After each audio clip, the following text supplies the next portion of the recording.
Good evening, David. Good evening. All right, we're live. Okay, excellent. Let me get this agenda up on the screen. All right, good evening, everyone. This is the second meeting of the Safety and Technology Committee for this year. We did have a meeting 2 weeks ago or something like that, but now we're starting our regularly scheduled meetings. Let's go ahead and call the meeting to order at 6:02. Let me take a quick attendance here. All right.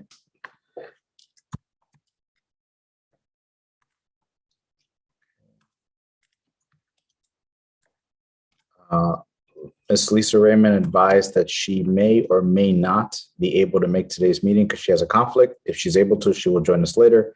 That said, I'm gonna do my quick chicken scratch as we go, just to, so that we have some notes. Okay.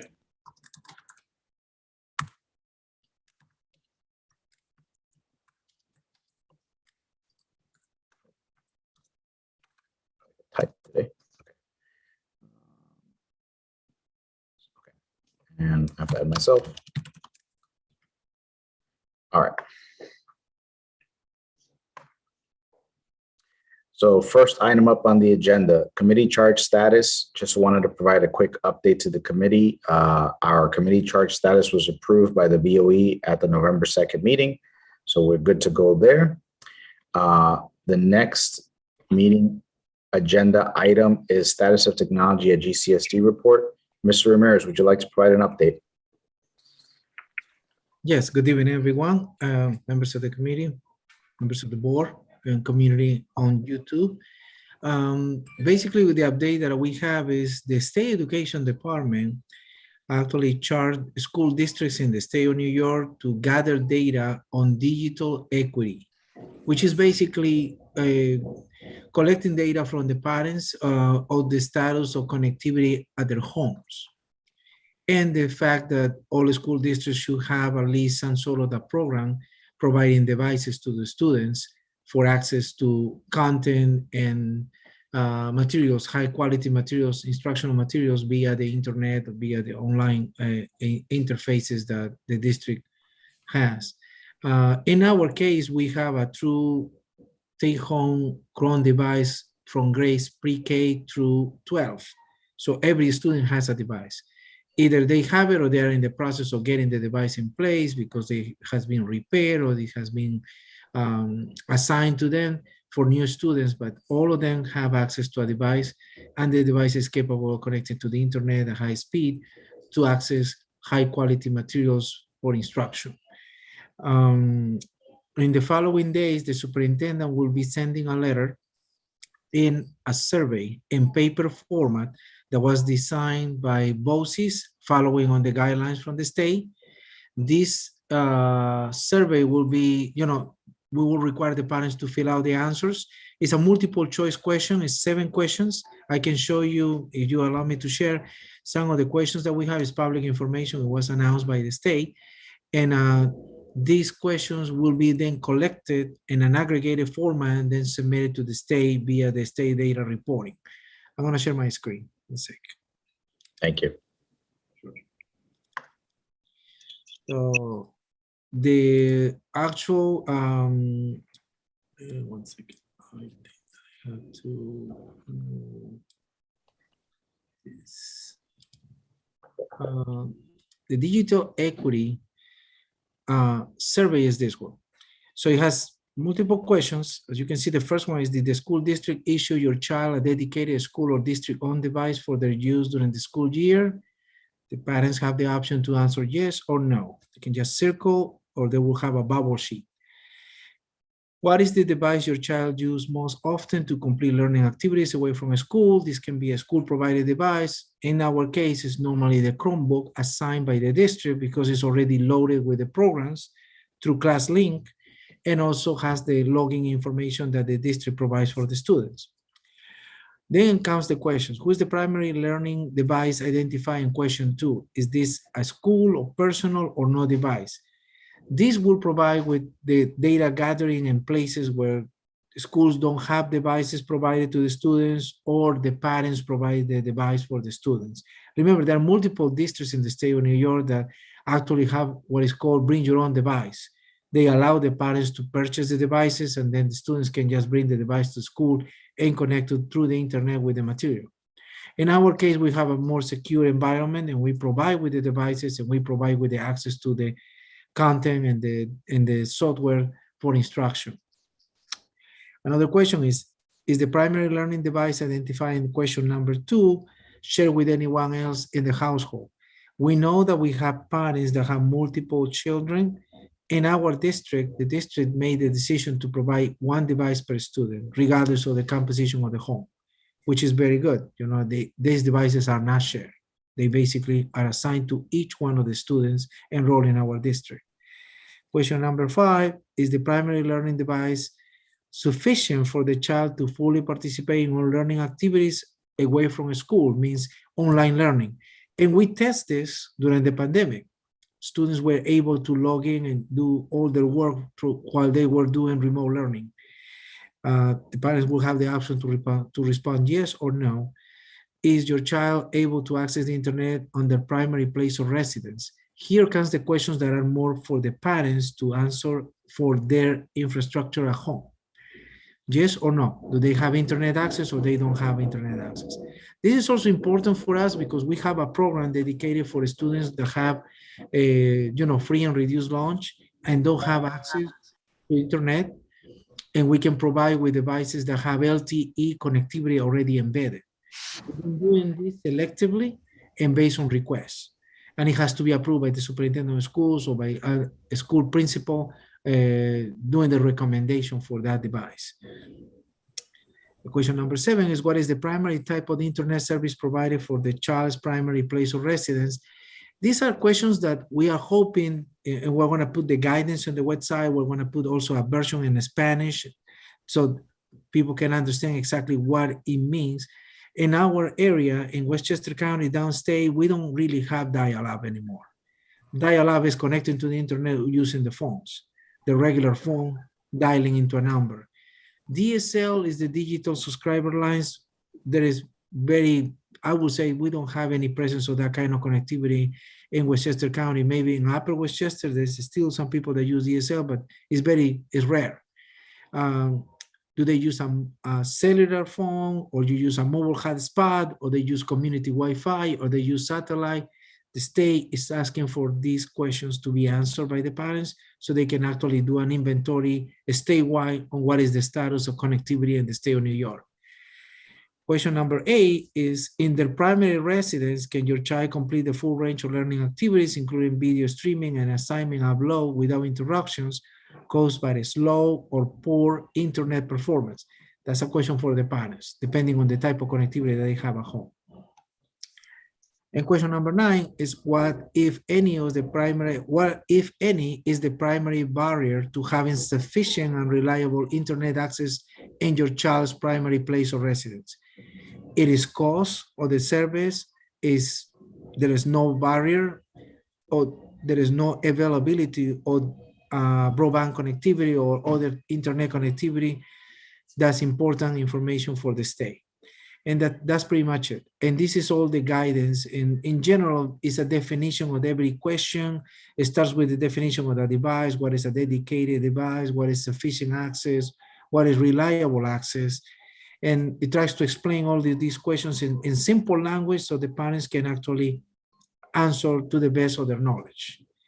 All of this is going to be submitted to their homes in the backpacks of the students in the following days, and we are collecting this back by November 30th.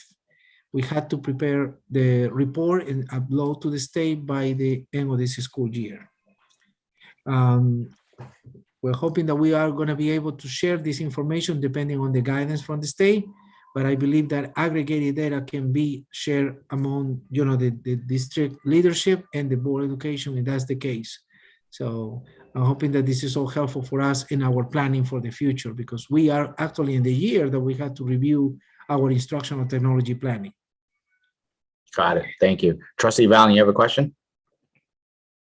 Yes, you said it was going to be distributed via the backpacks. Is that true for all grade levels? Yes, we want to start distributing next week, probably elementary level. And for the secondary, will have the option also that they can do it online. Okay, and will it be No way. in other languages? It will be in both languages, English and Spanish. At this time, that's the only thing that we can offer. The survey was initially created in English, but we did the translation and we actually, the paper copies are going to be scanned at BOCES. So it's a whole process that we had to follow through. Okay, and I think I saw it's anonymous. There's no identifiable information. So you There's won't no have to name. follow up for non-responses either then? Right, Since but it's we will, anonymous. if we do it online, we will have a way to actually see if the unique email address associated with the submission is sent more than once. But the bulk of it, you said the elementaries will be sent via the backpack. Right, but So then we there's will no- be collected. So, you know, if you have 20 in a class, you need to collect 20 back. So there won't be duplicates, and we will try to ensure that we have fidelity in the collection. That is the purpose of this. It has to be anonymous because they are not trying to collect information from individuals, but at least we want to, you know, follow on the fidelity of the collection and get good data, you know, So are you flawless. asking teachers to just check mark on some list that this person returned, this person Yes. returned, but not link it to It will be the, the actual rosters. It will be the actual rosters. We will distribute it like that. Mhm. okay, thank you. But I no, do have a follow-up question. Question number 7, the way it's laid out, the answers, it looks a little confusing. In reading it and reading the appendix, I think it'll become clear to the parents if they go that far down that, for example, broadband and DSL are 2 separate options. But if they're just looking at it on paper and they're not looking at the appendix, they're probably going to say, I don't have broadband DSL, right? And they're not going to pick it. So I don't know if there's something we can do to fix the spacing there or what. It's just a consideration. yeah, we will definitely look into that, and we will post it on the website. We will publish it to the teachers. We will also provide with the information to the teachers because I'm sure they're going to be our first line of defense when it comes to questions. You know, I gotta tell you, secondary students probably are more, you know, they're ready to answer these questions for their parents because they use the connectivity at home and they already know the terminology. Because, Trustee Val- Just one more follow-up. Then I don't remember at the top, was there any verbiage that says this needs to be completed per student? Because if I get one in the backpack of my child at Leaf Jackson and another in the backpack of RJ Bailey, I might think I only need to fill out one, or if my high schooler has completed a survey online, is there verbiage to explain that please complete one per student? we can definitely put Do you want one per family? indicating that, you know, it has to be done one per student. Definitely. Yeah. We'll put it in the note, in instructions. Thank you. Thank you. Thank you. All right. That's in terms of the updates. And as you know, we are right now in the week of processing all the report cards. So soon the parents will be receiving report cards from their children. We are preparing for the Regents examinations in January. We had a meeting with the administrators today. We are doing all the preparations, all the students that need to take those Regents, they will be ready and they will have all the assessments. And everything is now being planned in an in-person format, which is very interesting. That's pretty much what I have for updates. If you have any questions or follow up from the previous meeting, I can answer. That's all I had for that bullet point. Let's go ahead and move on to the next bullet point. Thank you for that update. It was very helpful. The next bullet point is status of Chromebook replacement devices. So during our last meeting, Mr. Ramirez, you had brought it to our attention, as you have in the past, that, you know, we're seeing an increase in damaged Chromebooks, and that there was some research being done on what we could do there, et cetera. So I'm looking to see if there's any update on that, you know, as to start off with. Yes, and I invite to our meeting staff members of the technology department. Neil Ragudial is our designated inventory control person, and Maria Averabel is my assistant, and she's in charge of the help desk. I wanted them to also provide you with a first impression on the process, because they collect the devices and they can see what is happening here. Now, a full disclaimer on this. We are here to serve the community, the school community, the parents, the teachers, the students. We make every effort to provide with devices. During the pandemic, with the back ordering and everything, we figured out a way to have a repair shop local that will provide us for repairing those devices that need a repair and reassign for the students. However, as we get into the new school year, we noticed that there was an increased number of devices that not only malfunction, but also have damage. We have full coverage of accidental damage. And this is very important. The definition of accidental damage is done by the insurance company. They determine if it was accidental or if it was intentional. There are devices that obviously were not accidental damage, and we had to enforce an accountability based on the contract for the parents. The parents, when they sign for these devices, they actually agree to be responsible for the devices cleaning and maintenance and basically the financial responsibility of the device. Now, obviously, what we're talking about in here is an increased number of devices that are happening, and we want the partnership of the parents and the district administration and the board to try to address this the right way. You know, we need more accountability. We need to be sure that people are taking care of these devices that are purchased with taxpayer money. I want to turn to Maria and Neil for some examples of what is happening, and then we can talk about the investment that we already have, which is in the order of $20,000 already spent on repairing devices from the beginning of the school year. And we're still not over with November. So it's very concerning, and we want to take care of this. We had this conversation already with central administration, and we're putting in place a plan that we want to discuss and ensure that, you know, there is accountability for this. Neil or Maria, who wants to go first? I can start. Hello, everyone. So I just want everyone to be aware of what's happening and what we're seeing on the front lines. I mean, students are breaking them faster than we can fix them. Unfortunately, we tried to fix them in-house, broken screen, damaged keyboard, things like that, little things. But when it comes to broken hinges, or if it's completely ripped apart, then we try to turn to our outside source, which tries to fix them. Unfortunately, even they can't Frankenstein some of these devices.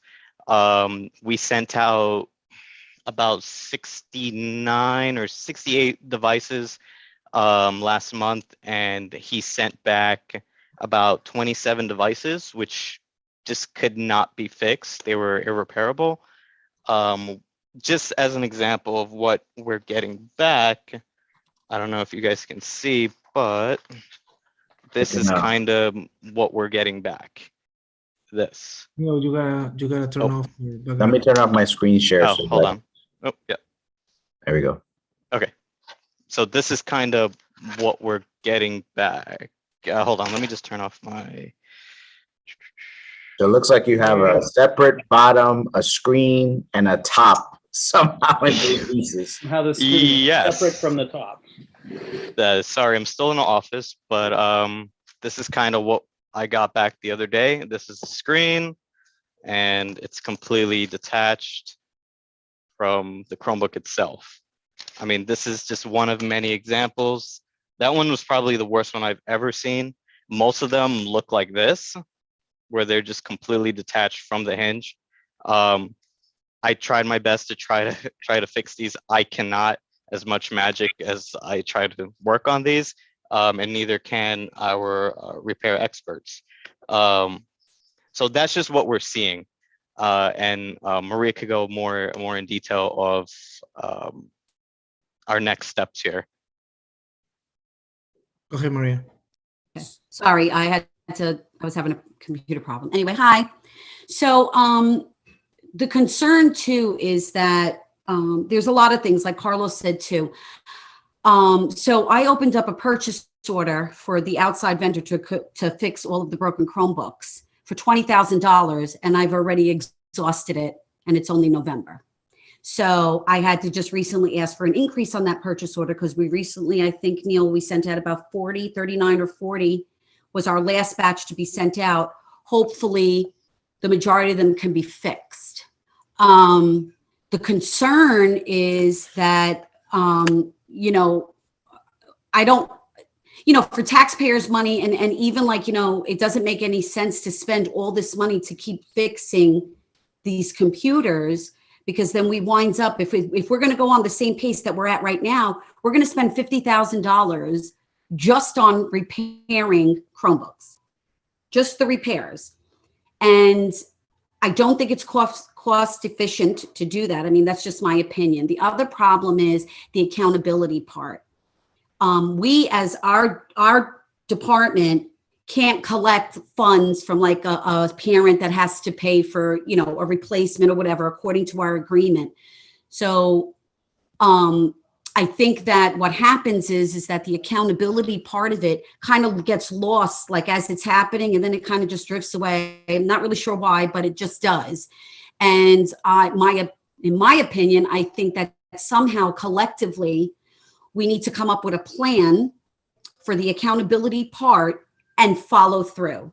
When I started here, I was told that anything that was lost or stolen, there was a police report that had to be done by the parent or guardian, submitted to us so that we could submit to our insurance company to try to retrieve any kind of funds for those lost or stolen Chromebooks. And you tell the parents, and then it kind of just doesn't happen. It just doesn't happen. So, you know, and now too, like, you know, there's so many delays because of like there's a big glass shortage apparently. So, you know, everything is delayed because of, you know, parts for to build the Chromebooks and everything. So that kind of like, you're kind of torn because you can only go towards fixing these broken computers because we're not getting the new ones fast enough either. So we're kind of like between a rock and a hard place, so to say. And the concern is to continue to build this purchase order just to make repairs to some of those. The majority of them are destroyed that badly. You know what I mean? Like, and then you get, you know, sometimes you get students, oh, the keys just popped off. Well, you know, keys just don't pop off. So it's kind of like, and then you don't want to offend and you don't want to accuse, so you have to be careful there. So it's kind of like we're stuck in this vortex that we're just like spinning around and we're not getting anywhere. So I just kind of feel like collectively we need to come up with a better plan and follow through from start to finish. That's what the big problem is that there's no follow through. So I mean, that's just my. Thanks, Maria. I mean, at the end of the day, we want to supply the student with these devices. I mean, they use it in the classrooms every day, especially I'm based in middle school, high school, so I see them using it in the class every day. So we're trying to push these devices out just so they can use something, you know, and we're just getting stuck. We're just running out of devices too. So we partner, just to add to this, and then we want to open for questions. I'm sure Trustee Valen has questions already. We partner with the principals. So we brought to the attention of the principals acted on this. If there is a second, you know, instance of a violation like this, or a third, that student doesn't get a Chromebook. What we do is we provide for a Chromebook to be used in school, but they have to leave it with the principal in the principal's office. And in that way, we ensure that at least every day there is a check on the device that there is no damage. But once again, these are things that are issues that we need to attend and we need to plan accordingly and ensure that there is accountability. If the device is not repairable, we can have that copay paid by the parent and recover that device.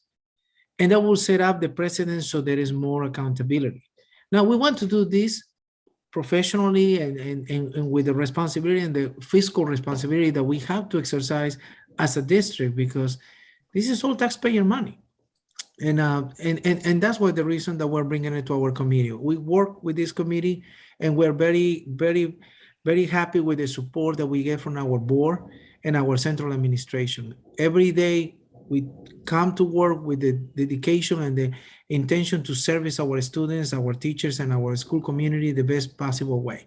And we don't want to see waste. We don't want to see, you know, lack of accountability in terms of the use of devices. Trustee Valen, you have a question. Sorry, I'll have multiple. I agree. We need to have a plan and definitely follow through with it. But that said, first I want to get just a little bit more understanding of the issue. I mean, clearly what you're showing us and what you're telling us about is damage. It's not someone dropped it. It's not wear and tear that would be normal replacement. What are the students or the families telling you? Or are they just dropping off the computer? I'm just curious what you hear from them, first of all. So what I've been hearing from students is, I don't know what happened, Mr. Neal. It just popped off, Mr. Neal. It fell, Mr. Neal. Things like that. They're students, so I'm not gonna expect a lot really, but you can clearly see it. And sometimes I'm very honest with them. Say, come on, man, or a girl. Just tell me what happened. That way I can help you, and we can try to resolve this quicker. I was like, okay. This may sound funny, but a kid came to me and said, I saw a bumblebee and I used it to try to hit the bumblebee. They're kids, right? So, but these are things I'm hearing back to back. Some of them are very honest with me, saying, I got angry. But that's a different.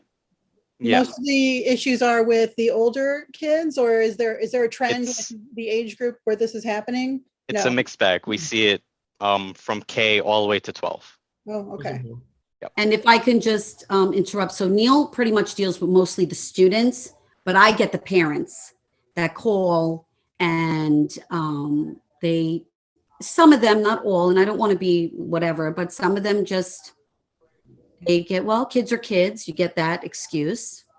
Then you get, I had my nephew over, and he just took it and threw it on the floor, and so when can we have a new one? It looked like basically straight there. And I'm like, well, I don't know when. I'm like, so I get the parent end of it. And a lot of times, not all, but a lot of times there's no accountability for that. I'm just trying to figure out how to follow through. Right. I don't want to. It is very difficult. Blame anyone. I'm just trying to figure out. Right. But there's two sides to it. Right. So we may not be able to rely on one side or the other.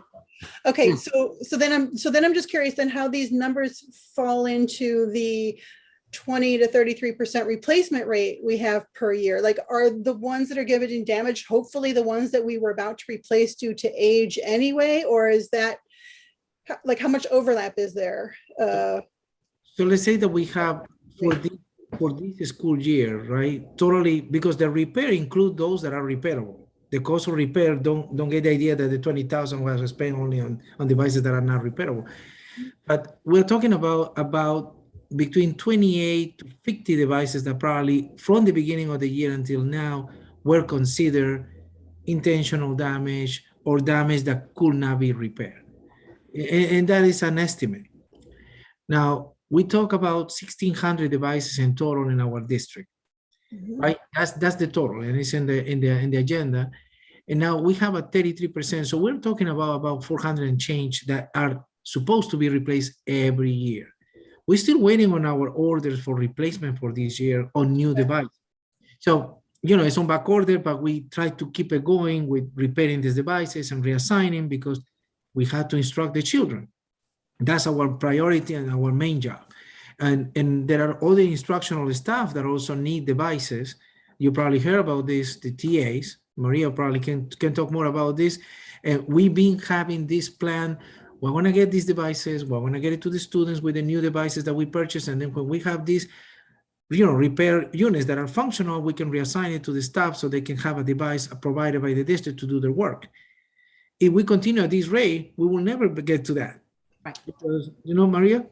Right. And then the other thing I just want to point out too, the gentleman that our outside vendor does not charge us for the ones that he couldn't fix. So there's not a fee of just like, assessing the damage or anything. He doesn't charge us. He just gives it back. So everything that we've spent is total reconstruction of these or refurbishing these particular broken devices. And like Carlos said, it is an issue because yes, The teaching assistants are a big part of the learning process. But if the students come first, which they should, and we keep going in this cycle, we're never going to have the extra to give to the teaching assistants. So it's going to be constant. It's going to be like just spinning. So that's the other issue.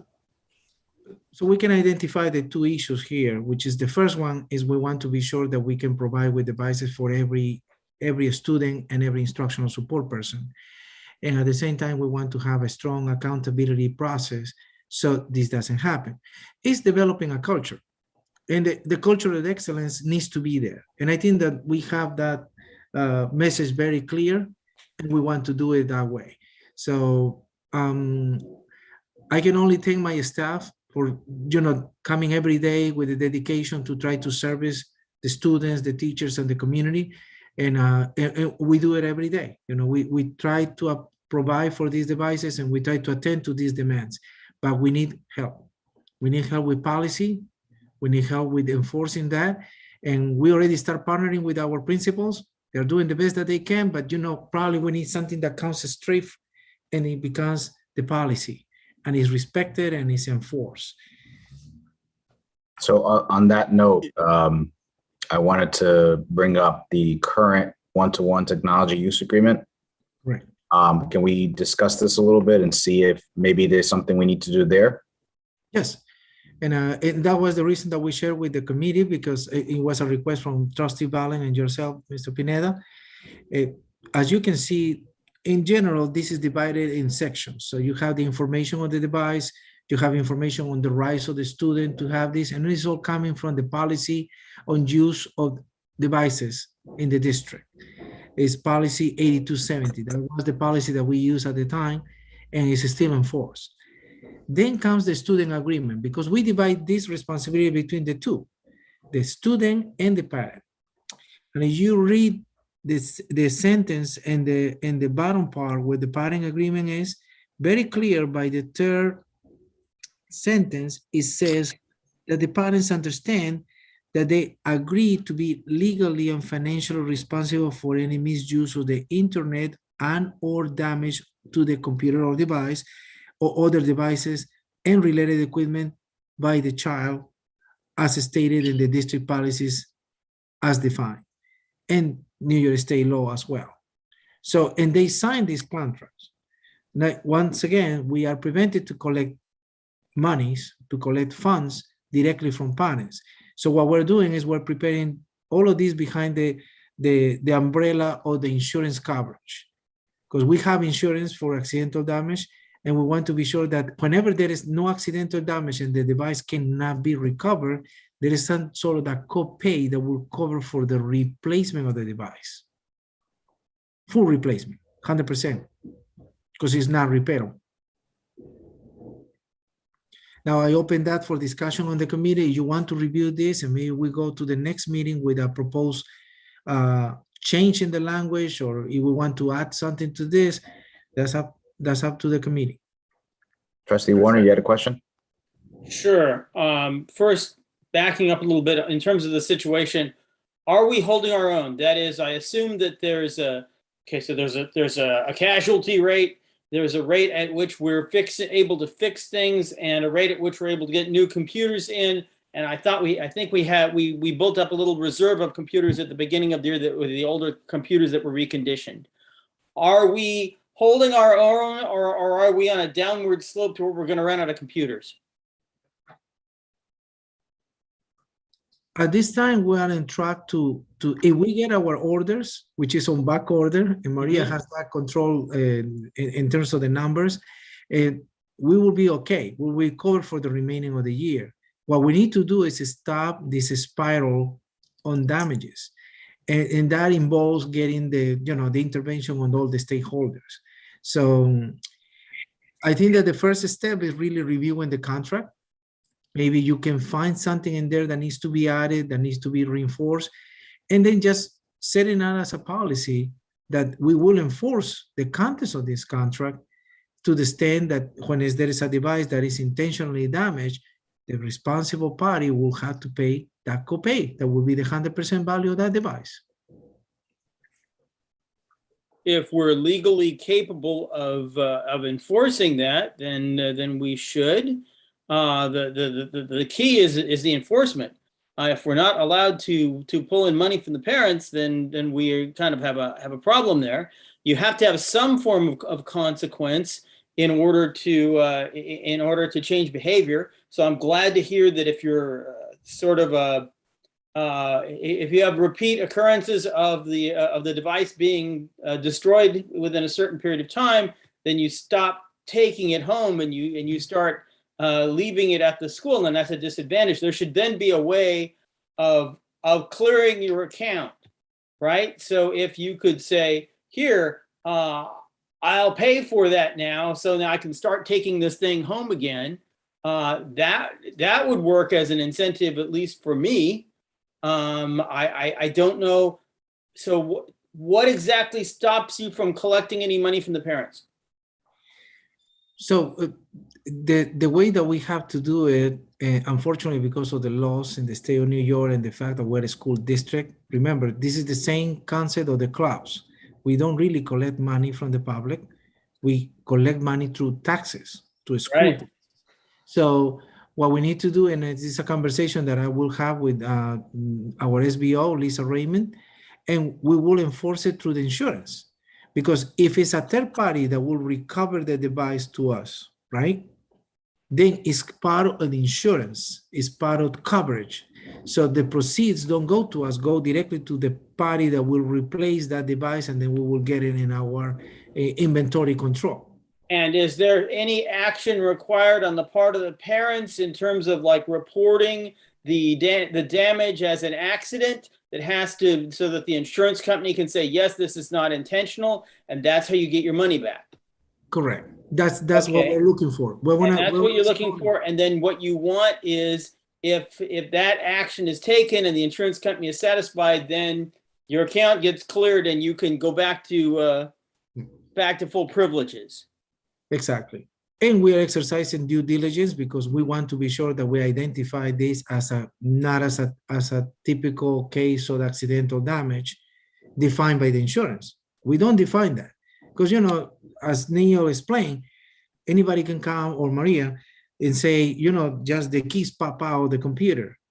That is not a, you know, to what extent that could be accidental damage. However, you can see that there might be devices that can come malfunctioning. We address those, we return them to the manufacturer, and we get the full replacement.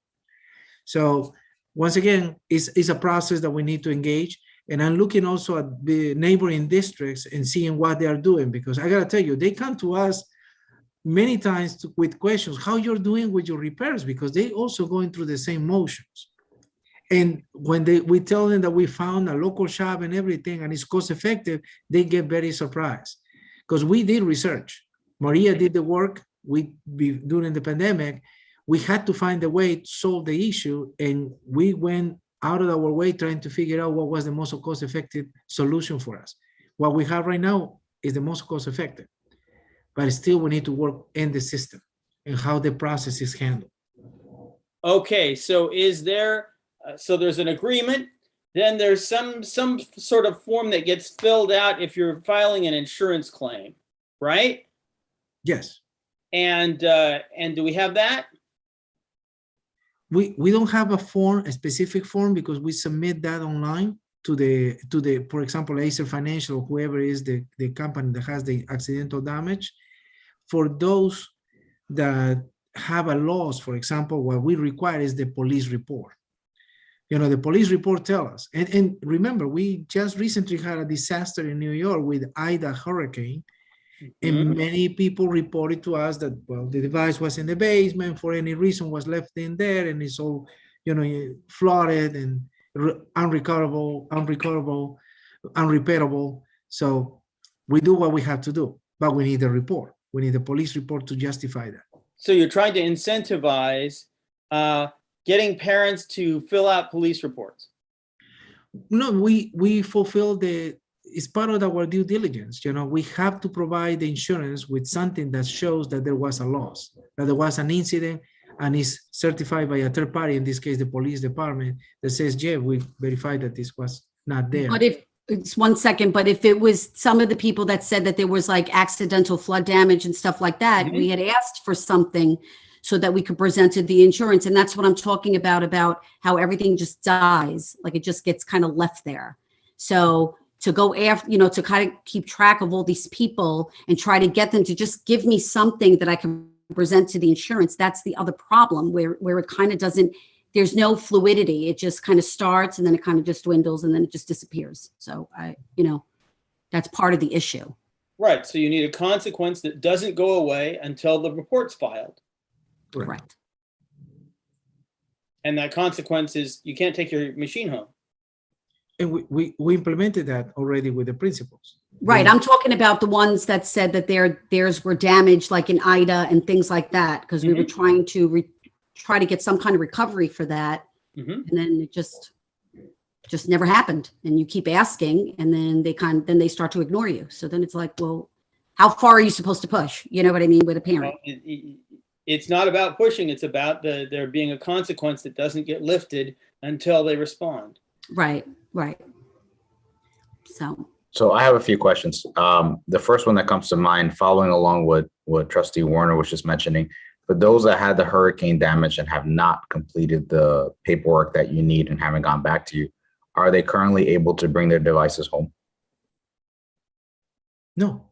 And what happens with them is actually probably some of those cases that we provide a device in the school so they can actually continue with instruction, but they had to leave the device in the school until they complete the process and they fulfill all the requirements to get a device assigned to them. Okay. But once again, it's enforcing the procedure. And we are very diligent on that. But I think that what we need to do is just make this the regular practice enforced by all the stakeholders, from administration to the teachers to the parents as well. Because in the end, they're also taxpayers. So thank you, Ms. Ramirez. For those that already have that consequence in place, you're still not getting forms for, right? That's why the devices are still in the building. So it doesn't sound like that's sufficient for some folks, right? There are a few cases. Okay. Very, very few, but there are. Yes. Okay. So my next question is, you mentioned a copay that the parents would have to come up with in the case of a device that's no longer repairable, right? Do we know what that amount is? It is close to $400. Okay. So that is still, I'm still looking for the most cost-effective solution because there are multiple insurances, as you probably know, that provide for that coverage. So if there is an unrepairable device, we can probably get maybe a copay that will be even a portion of that, $300, $250, $280, whatever the price is what we're looking for. We want to have that also in place because that will help us, and then we don't have to worry about the collection of monies from the public because we cannot do that. We're prevented by law to do that. The reason I asked that question is, when I'm looking at this form, right, and I signed one of these myself, right? I have 2 kids in the school district. I signed one for each one. I'm in the technology world. I know these things are not cheap. I fully understand it. But, and that line where we say, I agree to be legally and financially responsible, I wonder, maybe it's not apparent to everyone how much these devices actually cost. So I wonder if for future purposes, it might help once we find out what that number is. To your point, Mr. Ramirez, you're trying to find out if there's a way to make it less than $400. But let's say it ended up being $400 or whatever the amount is. I wonder if maybe the next revision of this form, we should consider putting in an actual dollar amount. That way, it's clear as day when you're signing this form, hey, there is a serious consequence of $400 is a lot of money per device. I wonder if that would also be a little helpful, because it might be a little more in your face at that point and a little more obvious, this is the kind of thing where, yeah, it's pretty expensive. Yeah, I'm sorry, Carlos. Kind of just to step in there. Kind of agree with you, Ashley. Only because I think people they just don't know. We've had one kid it was 6 times. We gave him 6 Chromebooks, and 6 times it was broken. And the culture is kind of like, oh, we'll just get another one. But I think in the next revision, something just needs to be bold, like in your face. This is what this costs. This is what's going to happen if it's broken. The steps, But yeah, just kind of agreeing with you there. Thank you. Trustee Valen.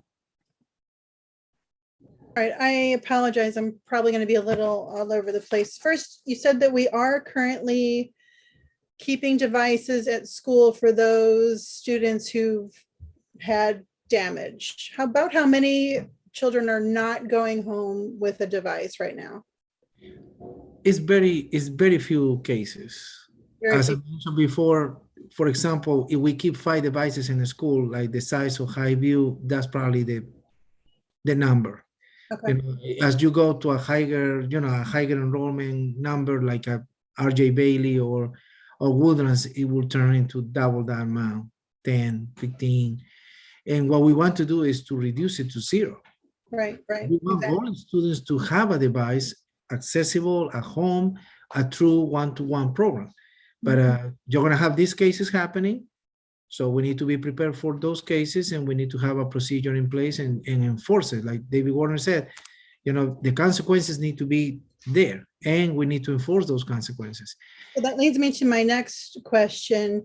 So you have right now the consequence of if you've brought back a damaged device 2 or 3 times, sorry, you are no longer allowed to take a device home. You check it out during the day, and then it gets returned to the principal at the elementaries, I imagine, or somewhere else at the high school.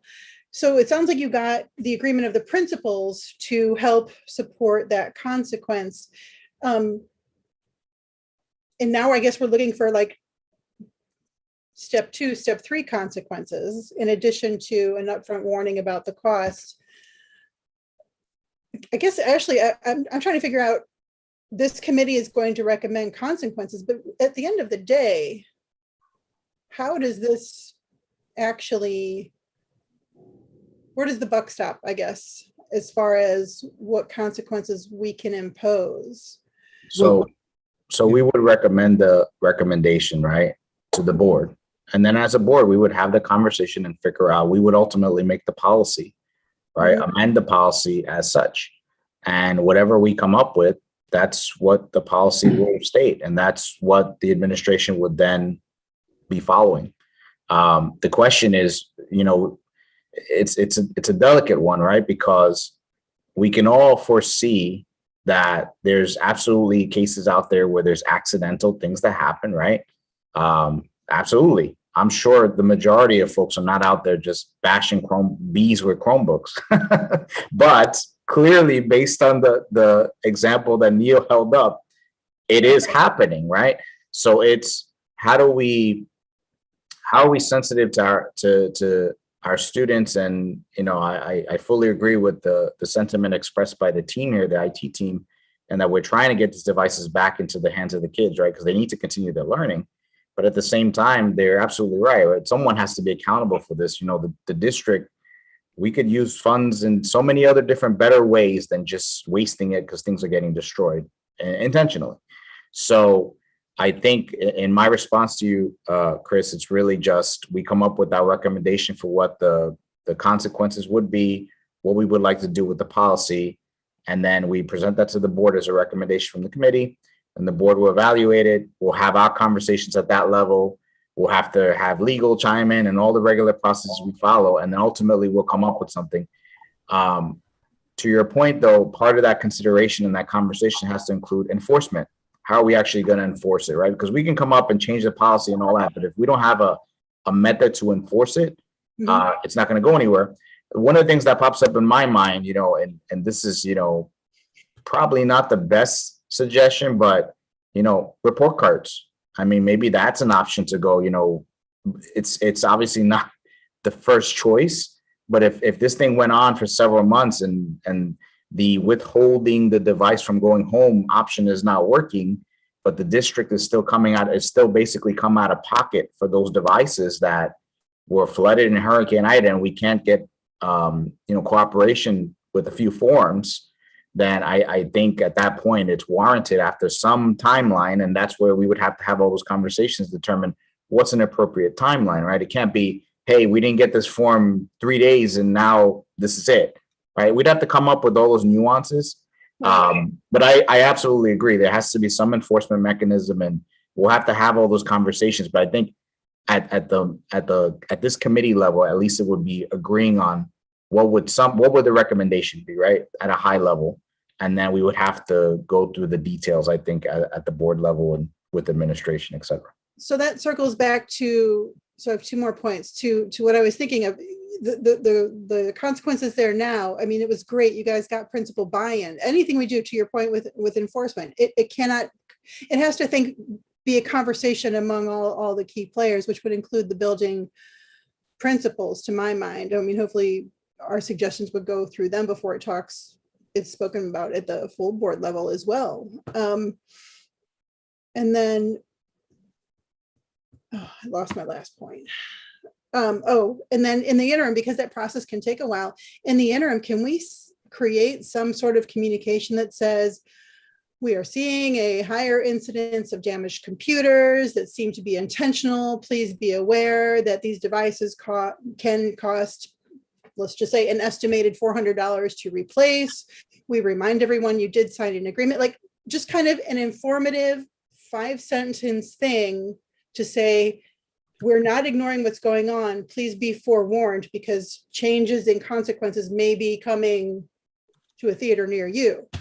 And I know, and back to the other point with the consequences, I know in the past, the seniors, as they graduate, they, for various things they need to return. That's another possible consequence. Okay. But I do want to say, though, and I think Neil will agree with me, since I've been here anyway, the seniors are pretty good about giving back their Chromebooks, though, too. And it's not really, that's not a really big issue as far as even the return. You know what I mean? And I personally don't think it's really the seniors, unless it's different. I feel like the upperclassmen, like a senior or something like that, they're not the ones who are really, the damaged Chromebooks really aren't coming from them. You know what I mean? So, but I agree with all of you. And I think, Ashley, I think that if we're going to put it in play, maybe from some specific point on, do what you suggested, where you put the amount of money within the agreement, because I agree with that too. If a parent sees like, whoa, that's going to cost me $400 if this kid, starts flinging it around, whatever's going to happen, this is going to cost me $400. They're going to pay more attention. You know what I mean? Because it's very easy when it's not yours to just not really but when you see that your responsibility is 400, 300, whatever, you're going to be like, ooh, let me make sure that it's taken care of. Let me make sure that I teach my child how to take care of it. You know what I'm saying? So I'm thinking that maybe whatever you're going to present to the board, maybe we can fix that technology agreement, and then it could become like together. You give everything together. You know what I mean? Instead of like in piecemeal. Just my opinion. I think that the outcome of this conversation is we can summarize in one word is we need to develop that culture of caring and keeping the devices that are given by the district, by the parents, by the stakeholders. So in order to do that, we need everybody on board, and we need what was discussed here by the 3 trustees. We need to have a policy and consequences that are enforced all the way. And definitely that's something that we can actually do. I think that is a sound plan. I will suggest that in the following days, I get some feedback from the principals. I will inquire and copy the members of this committee and see what they also provide us feedback from their side, because they've been partnering with us on addressing these issues.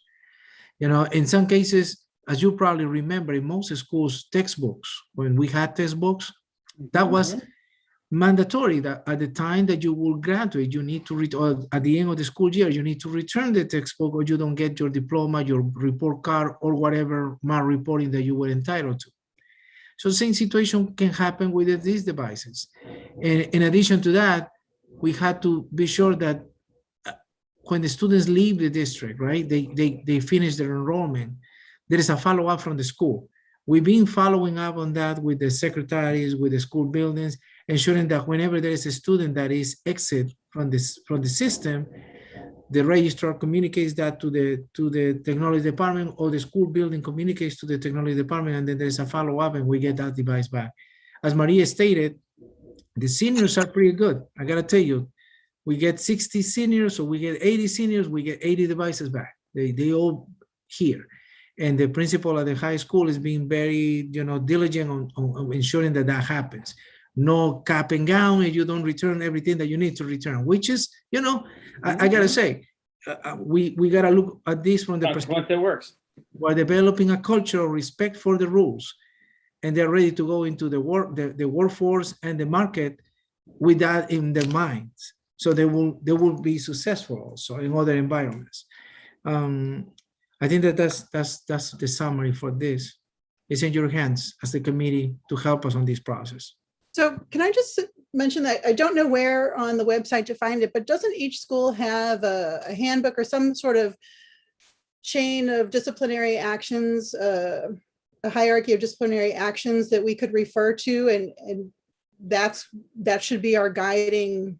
Yes, the student code of conduct. Yeah. And Laser can share with us the actual link. It's in the website. It's part of we had to publish every year as part of our set of policies and procedures that we have in the district. Student code of conduct was reviewed by the board not too long ago, right, David? The only one I find online is from a long time ago, so I don't know if there's anything more. The PPS director used to keep a copy up on the. Yeah, it's 2013-14 is the one on the website, but I do know the calendar publishes, but those are extracts in the calendar. So, and I thought also that there may have been differences per building. So I'm just saying maybe that's what we should be following as far as. Yeah, I understand what you're saying. Age appropriate measures. Right. With the little ones, it's more talking to the parents, I understand. And with the older students, I think that is a process of culture, and we're working on that every day. Every day we work on the development of that culture of excellence in the district. Sorry. And I just want to button up something David was alluding to earlier as far as the paperwork for the insurance claims. You said some of the insurance claims require a police report. Have we followed that chain and had success, or? No. So, Maria, go ahead. Maria. On the last school year, I had a couple. So what happened was, the other part of it was, all of a sudden it went from the parents being responsible, then we had to be the ones to report it. So I had spoken to a lieutenant at the police department because I didn't understand how I would be able, or somebody from our district, if somebody got lost it in their travels, how would I know what to tell you to put on the report, or if it was stolen? So that I kind of went back and forth with the lieutenant because he didn't make any sense. So what he said to me was, I'll make you laugh just a little bit. What he said to me was, in theory, you own the Chromebook. I said, yes. He said, so if the student loses the Chromebook, you make the report. But if it's stolen, they make the report. So I sat for a minute. I said, but in theory, I own it in both scenarios. So what's the difference? Do you know what I mean? And I was just like, it doesn't make any sense. I'm not there in either scenario. So it doesn't matter. It should come from the student because he can tell the story to the police with the parents. So there were a few reports that were submitted, but then after that, you had people too. We had a parent, she just left for Vegas. So tracked her down and I said, you need to return the Chromebook. And she was like, oh, I'm coming to you next week. And I said, okay, you try to give somebody benefit of the doubt. You don't want to be, you want to insult or anything. We're losing you, Maria. And lagging a lot. Never came back. We cannot hear you. She tried cutting her video Yes, yes. and it didn't work. It actually works whenever we suspend the video streaming, they actually get better signal, but she probably will come back.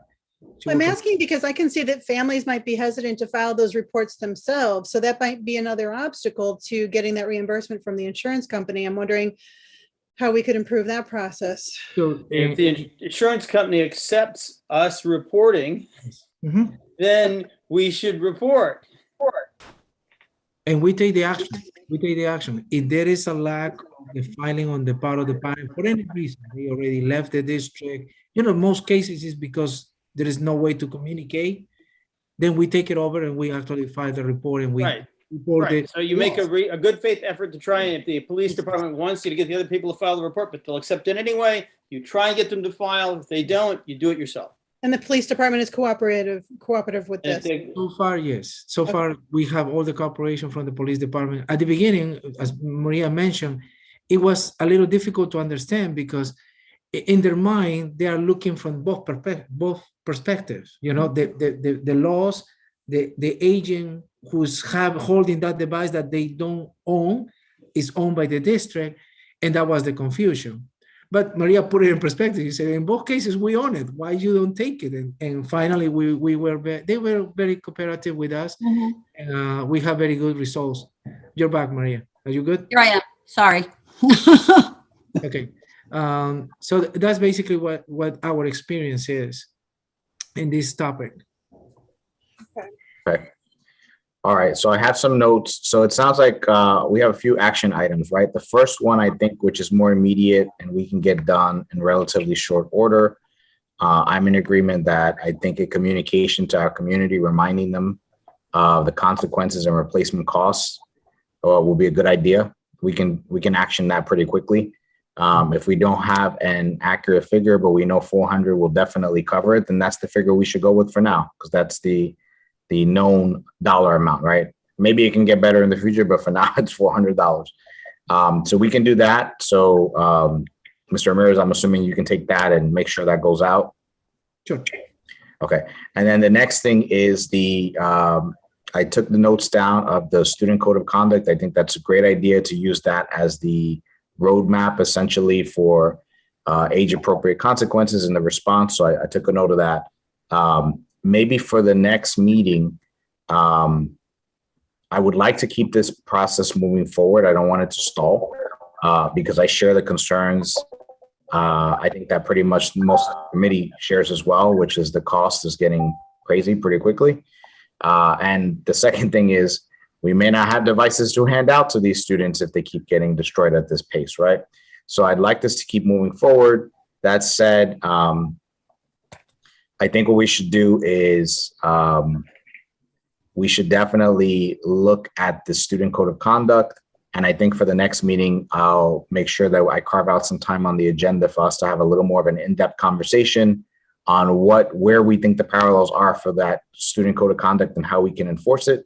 I would also ask committee members to please think about in the interim between now and our next meeting, what other enforcement mechanisms looking at that student code of conduct would be appealing in this particular instance, right, that we could align with, as well as, what our final recommendation to the board would be so that we can devise that during our next meeting and make that formal recommendation to the board.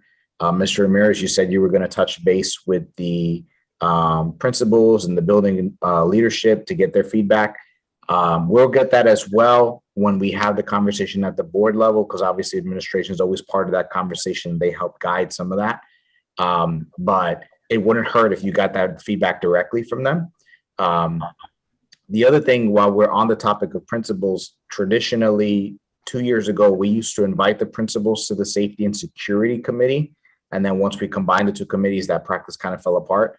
I did speak with our superintendent. She is perfectly fine with reintroducing the principals to the committee. So for our next meeting, we will be inviting them as well. So if Mr. Ramirez, if you want to give them that heads up that we'll be talking about this and asking for the input as well during that meeting, that would be helpful.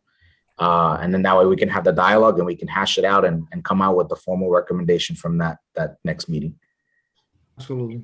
All right, awesome. All right, moving along.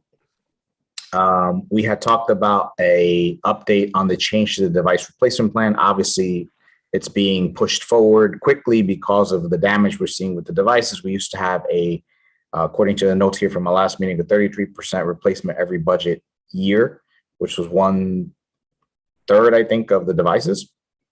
And at this point, we're looking to move towards a 5-year replacement model because of that.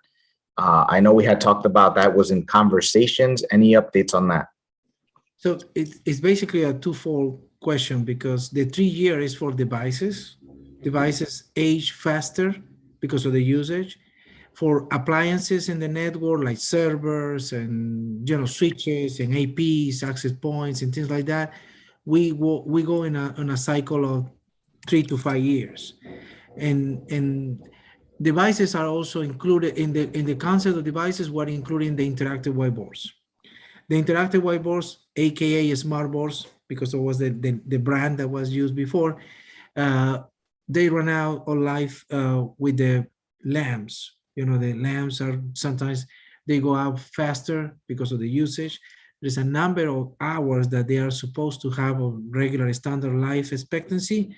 And what we notice is that if we start implementing more energy efficient practices in our schools, and that's part probably of the bigger plan that you might have in the facilities committee or other committees from the board, we will probably be able to extend the life of 3 to 5 years for these devices, like the interactive boards.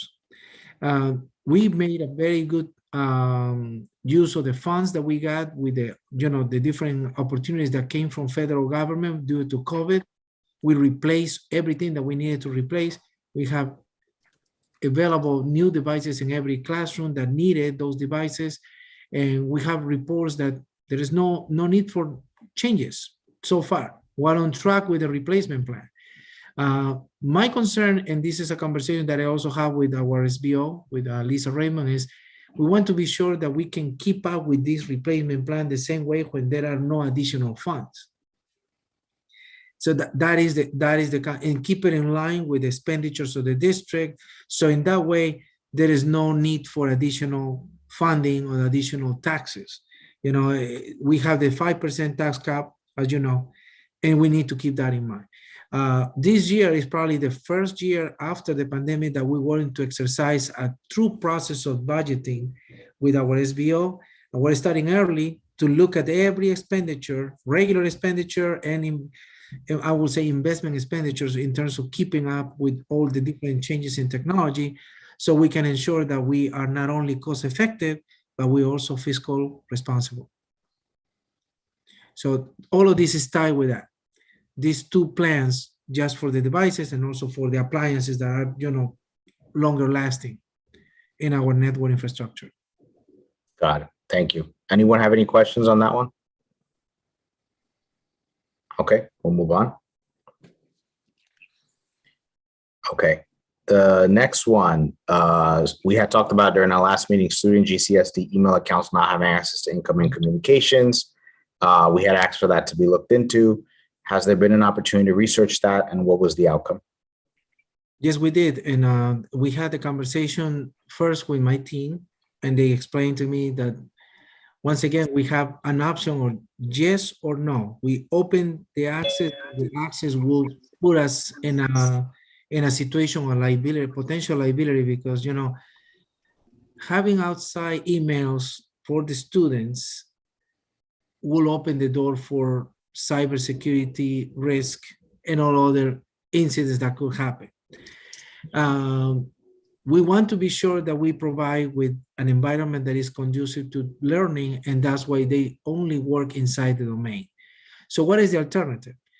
All the students have Gmail accounts, personal Gmail accounts. So we want to be sure, in most cases, I shouldn't say all, but in most cases, they already have personal accounts, and if they don't, it's part of the education. So what we are trying to do is, I need to have this conversation with Dr. Macaluso, how we introduce that in our curriculum, technology curriculum, to develop that sense of ownership of the technology and the communications in the virtual world. Because we provide with training for our staff, we provide training for the adults. We want to be sure that also the students are aware of the risk of having interactions with the outside world via email. It's a conversation, so I'm not disregarding the idea of having access for email accounts. At this time, because of the potential liability and the best practices in cybersecurity, we still have that limited, but I'm exploring different options, and I will report back to the committee. And if you have any feedback for me that, you know, how it's done in other places, in other districts, we will definitely entertain it and try to work on that. I can tell you right now that, for example, with the Wi-Fi, we're already working with BOCES on trying to develop the subnets. So in that way, we could have a guest Wi-Fi in the district. That's something that is probably doable. It has an easier resolution in terms of the setup and the configuration. But for the email, there are too many moving parts. And you probably can agree with me, Mr. Pineda, being a technology person, that once you open it, it's open, you know, and that is probably the concern. But we're working on it. And I don't want to close the idea that we can figure out a way to make it work. Okay, so two hands up. Go ahead. I just wanted to say that I know of 2 school districts for sure that do not allow the email back and forth for none of the students, because you're creating a whole problem. I know that Yorktown doesn't do it, for 100% sure, and HenHUD does not do it. Okay, thank you. Trustee Valen, I saw your hand first. I agree with everything you guys have said. Once we open the firewall, it's a problem. We don't want to do that as a general rule. I also agree that we need to teach the students in general email and internet safety. So the issue, the way this came up was a highly specific issue, and I apologize if it wasn't appropriate for this committee, and if it's too specific, we can take it offline. But it arose because a partner with the district, College Board, who administers the AP exam, or who we work with to do the AP exams, when the kids first enter those classes or get involved in the college search process, they create their account with College Board using their Greenburgh CSD email account. And they can only have one email account set up with College Board. I talked to College Board last year. They won't allow one student to have 2 different email accounts. So when College Board needs to communicate with the students, they're blocked. It's a highly specific problem, and I apologize. So that's why I was looking to see if only College Board emails could go through. That was my proposed solution, but I'm not a tech expert, so. Right. So the question is, can you specify by domain name who you let in? It's open. It's hard. Close. That's the problem. I explored that option as well, but I think that the option for us is, once again, education. So the students that are going to apply for colleges are not necessarily, you know, seniors, juniors. Even from freshmen. We can probably do this from the 9th grade and start educating the children on the responsibility of having an 7th grade, I would say, actually. Yeah, I think that is, I consulted with other directors of technology for the districts, and is the safer way, because you're taking care of 2 things. You are securing your infrastructure, but at the same time, you are preparing them for real life. I don't disagree with you, but I'm just, again, it's a highly specific issue. The information that the College Board is sending to these students is not getting through. Their logins to access virtual college fairs, I can't think of what else was coming up last year, but that's the one we tried multiple times. No, I understand. And that's also part of the issue that we have. You know, how do we prepare them to go into that virtual world of college acceptance? You know, online submissions or essays and everything. It's a problem specifically with College Board. They wouldn't even let parents set up an account to receive those emails, since we're outside of the Greenburgh CSD system. So this is highly specific. Yeah. So if the answer is no, then isn't the logical thing, since it's free to create an email account of your own, then what you do is you have the students create their own email account. That becomes the email account, not the Greenburgh CSD account. But And we then were they told get their by- communication. Sorry, again, highly specific, I apologize. We were told by guidance that they had to use their Greenburgh CSD accounts because when they take the AP exams in school, they have to log in with Greenburgh CSD to take the AP exams instead of an outside email address. So Yeah, it sounds like what has to be done here is a little more research has to be done into the exact specifics of this problem, right? Because there's a few different solutions here, right? It could be a personal email address. It could be that maybe guidance is not aware of something that the technology department might know. It might be a reach out needs to be made to College Board to figure out what the solution is here, right? But it sounds to me like we need to have the IT department, Mr. Ramirez, if you could look into this specific example and then figure out what's a possibility. I want to thank you for that explanation, Trustee Valley and Trustee Pineda and Trustee Warner, because what I see here, now I know you see the way that I'm going to explain this, is our system, our procedures was students should use their Greenburgh email so they can also use that for the purposes of authentication for the exams. So I'm going to explore exactly what the requirements are, because maybe I can change that part and prepare them for life doing their personal emails and being responsible on their own virtual, presence and your virtual interactions via email. So I'm going to explore both options, and then I'll get back to the committee. And I will also take the initiative to talk to Dr. Macaluso, because this is part of our curriculum. We should prepare them for life in the technology world. Especially now that many of the positions, many of the jobs are virtual. You have that in the market, and you need to know how to use email. Can I just interrupt for 1 second? So I don't know if it's different or whatever, but my son went to a private high school. And when he did all that College Board stuff and everything, he used his personal email address. He did not use the school email address, and it was fine when he took all the exams. So I'm not really sure. Maybe things changed. Could be, he's 23 now, but, I know that he used his personal email address because they had the same thing there with the whole security with using the school email. So again, things might have changed from there, but I know for a fact he used personal. As did we. We will get the information and report back to the committee. I just want to chime in quickly. So the year before COVID hit, Mr. Foy did come down to me with this particular issue, and I did open emails for the just the 12th grade students because they're separated by OUs groups.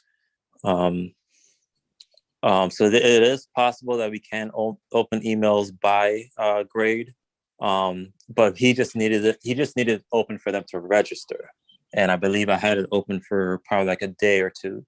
While they gathered, hey guys, everyone log in, register, and when they were done, I locked it off again, because they just need to register. It just needs to College Board just needs to send them the email to acknowledge, the walkthrough and everything, and then once that's done, they can log in with their email. So it is possible to do it by groups. We probably have to come up with. Maybe every, I don't know, September 5th is College Board registration day or something where the emails are just open. And then by September 7th, it's locked off. Well, they create their accounts in class. So it sounds like a protocol needs to change when they're first setting up their College Board registration. I believe my son did it freshman or sophomore year in one of the classes. So it sounds like there's a solution. It just needs to happen in the classroom somewhere. Thank you for that, Laser. That probably directs us correctly. The issue is that once you open it, right, and we close it again, let's say, then they need to reset their password. They cannot get that email. Or they need to respond to some inquiry or information, because you mentioned that, Trustee Balling, and it's still in my head. They couldn't communicate really the two-way. Once it happens, it needs to happen. So I think that we want to fix it for good. So I'm going to look at both sides, and I will report back, and then we'll make a committee decision for the recommendation, and we'll take it from there. I want to look at the experience that Laser had last year as well, or the year before the pandemic, with the recommendation from guidance. I Yeah, think because that that year it wasn't. It was just a rush, and the kids had to be registered. So it was one of those, they just showed up. No one told us that any of this was happening, and it had to be done. So it was like there was no way around it. So it was just one of those. Okay, I'll open it because there's no other way around it. But just know that in the day it's just going to be off again. yeah. So we'll evaluate this, and we will get back to the committee. Thank you for that. Thank you all. Thank you. All right, moving on to the next agenda item. Beginning of the year parent packet. We had actually talked about this during our last meeting. Laser, I think you had made part of the suggestion, and I think Trustee Valen had also referenced the idea. So a few things came out of that conversation that I didn't want to lose sight of, so I kept it on the agenda. And basically 4 things. Are we going to be distributing that electronically? We got to make sure we reinforce the emergency contact information being updated or submitted for the first time for first-time parents. The parent portal home access information. How do parents access the site and update their information? And then the last bullet point on that was if we should consider making a recommendation to the CEC to consider this item, because in my opinion, while part of this is technology, this has a lot more in my mind to do with communication than technology per se. And we have a bunch of other things to deal with, such as Chromebook policies. So I figured it might make more sense for us to at least get the high level recommendation together from our perspective, and then make the recommendation to the board for the CEC to take this up and actually flesh the whole thing out and come up with the details. So that said, let's just go quickly. Electronic distribution. I don't see a reason we couldn't do that. Anybody opposed to that? No. Okay. The next thing, emergency contact information, that falls in line with the parent portal home access information. I did want to pull up, Trustee Valen had requested that we pull this up real quickly to just review it. Thank you.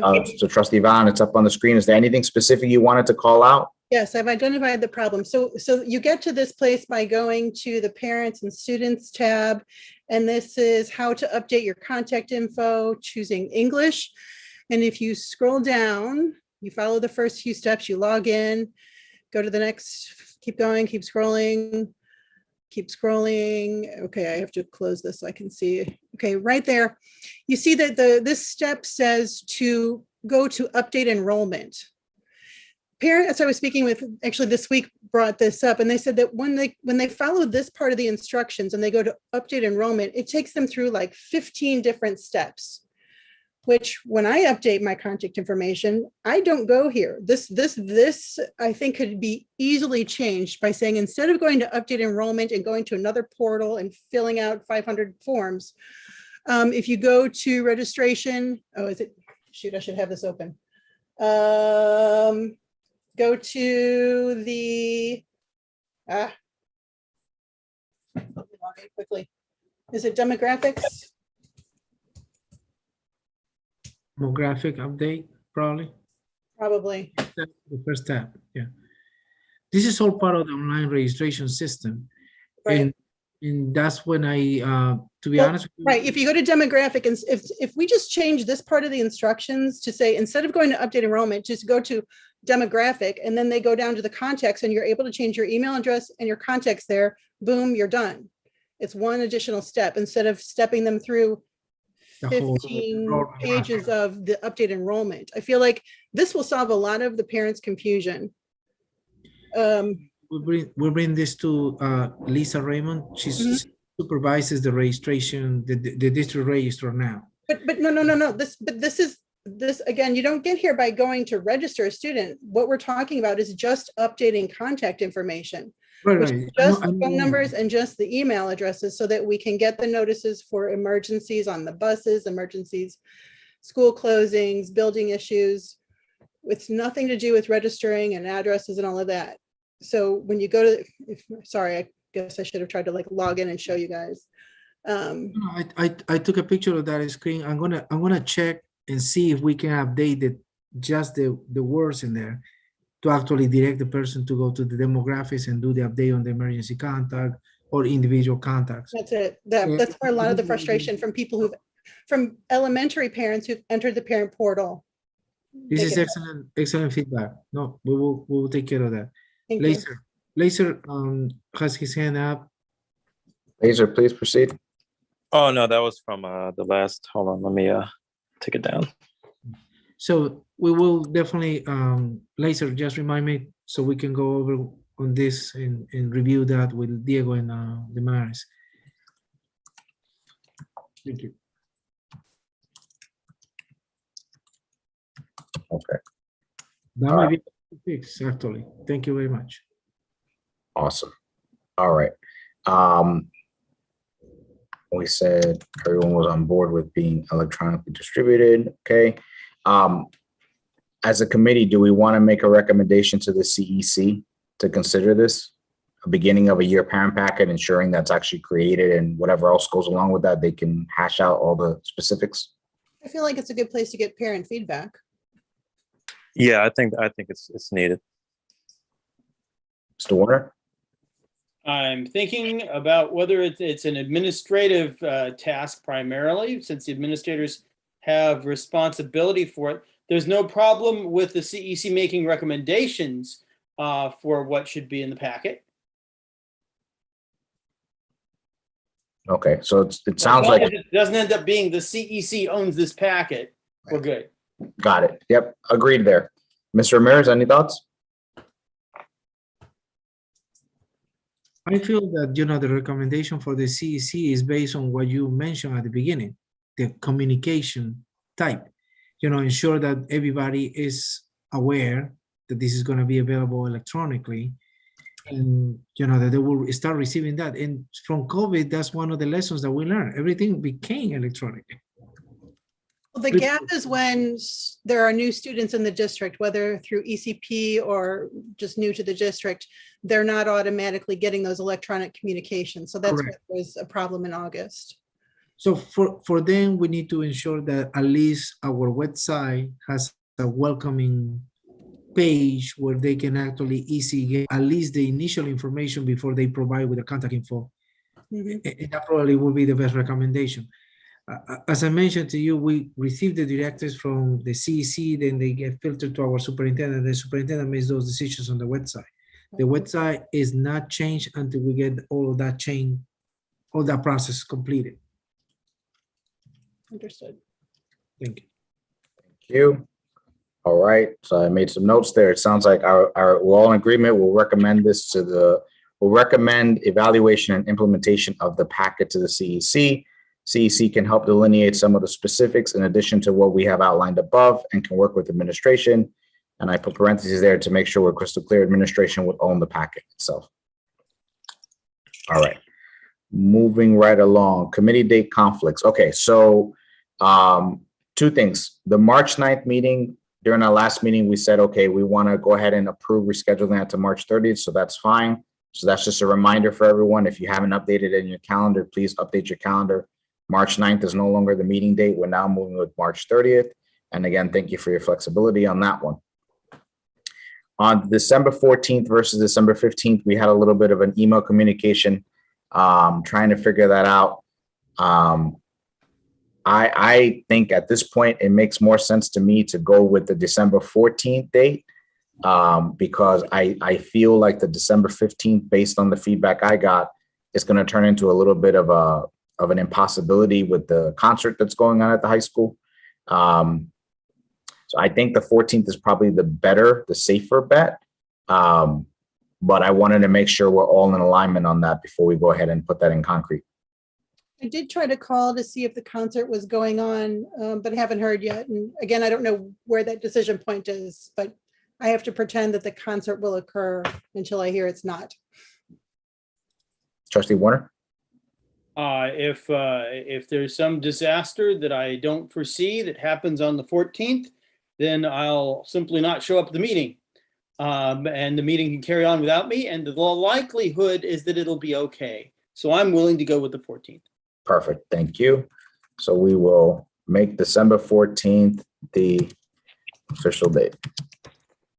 Awesome. Thank you very much. All right, the next topic up. Some of these we may or may not be able to get a resolution to. Our Assistant Superintendent for Business, Ms. Lisa Raymond, did notify me earlier today that she did have a conflict with tonight's meeting. So some of this may fall under her responsibilities. So we will see what we can do here. And if not, I can just follow up with her after the meeting and just try to reiterate where we were at. Okay, so the next thing up was communication for changes to school hours or foul weather events. We had talked about this during our last meeting. And a thought that occurred that I think we kind of left off on, but we never finalized, was we should probably perform a test run of this alert system now before there's a snow squall or whatever's coming, because supposedly we're supposed to have a rough winter this winter. It would be a good idea to figure that out now, get that test into the system, push it out. And then in my mind, the thought process was we could follow up after that with an email sent to the parents saying, hey, FYI, we sent out a test message. If you didn't get it, you probably need to go update your emergency contact information and try to avoid some of the chaos that happened in the past.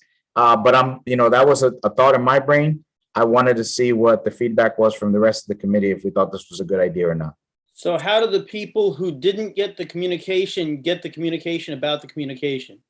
So that's where I was saying, if we perform, so the test run, right? The test run alert would go to the distribution list that Mr. Gunn was referencing, that TransFinder and all that stuff, right?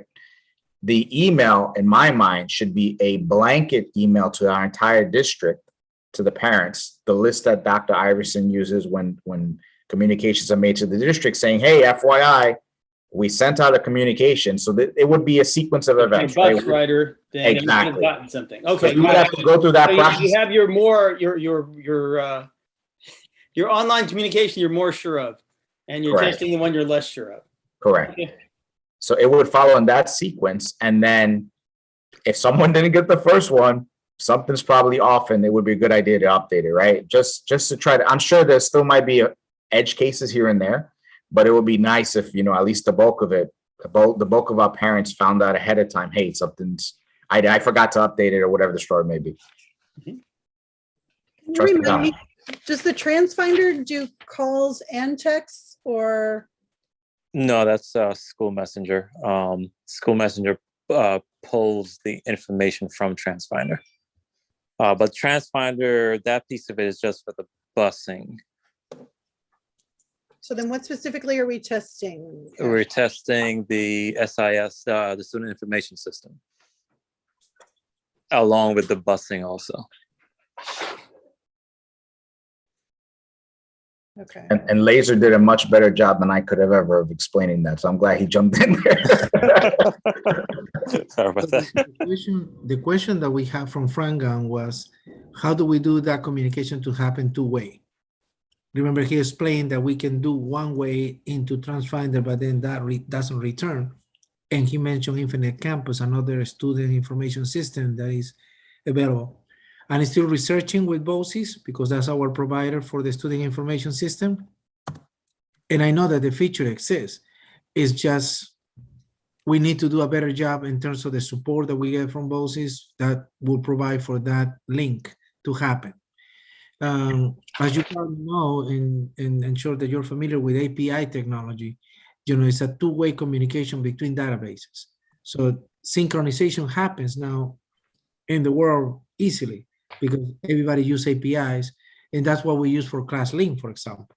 The moment that a student gets enrolled in a class for Mr. Warner, for example, it automatically updates in every application that is being used by Teacher Warner. So, that kind of synchronization, we want to be sure that also happens on this side. Laser is, right now, he has one of those projects with Diego to do the update in School Messenger from eSchool Plus of all the different subgroups and classrooms. So let's say that we need to do an alert for contact tracing. We will have the ability to do it to the level of that classroom. So it's a work in progress. I cannot say that we're done. It's still something that we're working on. But as soon as we get the final We will report back to the committee and you will see the results. Now, for the purposes of communication for weather-related alerts and emergencies and all of that, we already put out anybody logging into the Home Access Center or the parent portal, is also the other name, they will see an alert saying, please be sure that you update your emergency contact information in preparation for the winter. We already put that message in there. It's already popping out. But we don't want to just stop there. We want to be sure that we send some sort of communication. I gotta tell you, the backpack paper copy that we discussed before is not a bad idea. And I'm sure that Dr. Iverson would like to do something like that in preparation for the winter. So with the permission of the committee, I will reach out to the superintendent, let her know that that's another piece of this communication process, because we should exhaust every effort. You know, once they update this, the contact information is there. We don't need to do much, but the problem is being sure that that is updated. All right, thank you. That makes sense. All right, so I took those notes down. So that's, oh, got a spell check here. All right, so I got that. So Mr. Ramirez, from the committee's perspective, please do follow up with the superintendent on that. Absolutely. Thank you. And then the last thing on this topic before we move on to the next one, just for clarification purposes, Laser said it so eloquently, I forgot to write it down. I was, enamored by his statement. Can you repeat that, Laser? Which part? It's SIS. So the SIS student information. So School Messenger pulls all this information from the student information system and TransFinder. So the student information is just the emergency contacts, email, phone number, address, but we don't pull the address. And the TransFinder is just the bus routes, bus numbers, busing information. Got it. So then when we do this test that we're talking about, the test would go out via School Messenger with Correct. Information from SIS and TransFinder, and that would go out via, I believe that would be phone blast, right? Mm-hmm. And is it text or email? I would do all three. Most notably the phone blast, because at least you're hitting. A lot of times the numbers are a lot more updated than emails, or people don't check emails as as quickly as just hearing a phone blast. So yeah, I would do all three. Okay, so and then maybe something at the end is, hey, if you know another parent that may or is having trouble receiving school information, pass this message along, kind of thing. That's a good idea. Okay, you're saying that on the actual test phone blast? Yeah, I would mention that also, because maybe sometimes a neighbor that's saying, I don't ever get this school messages, and like, hey, I just saw an email saying, do this. So. And maybe we could ask someone to post on Facebook when that test is happening, just so anyone checking our social media will. Oh yeah, we could do that too. Yeah.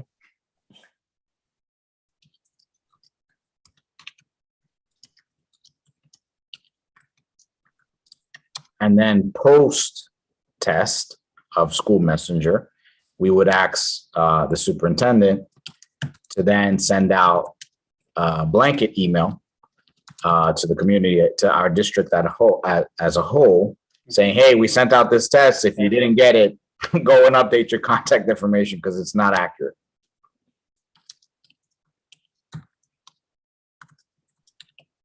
Mm-hmm.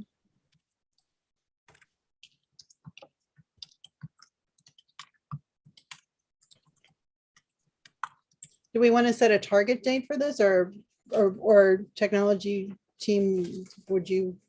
It's not for us to set a target date. I'll be quiet.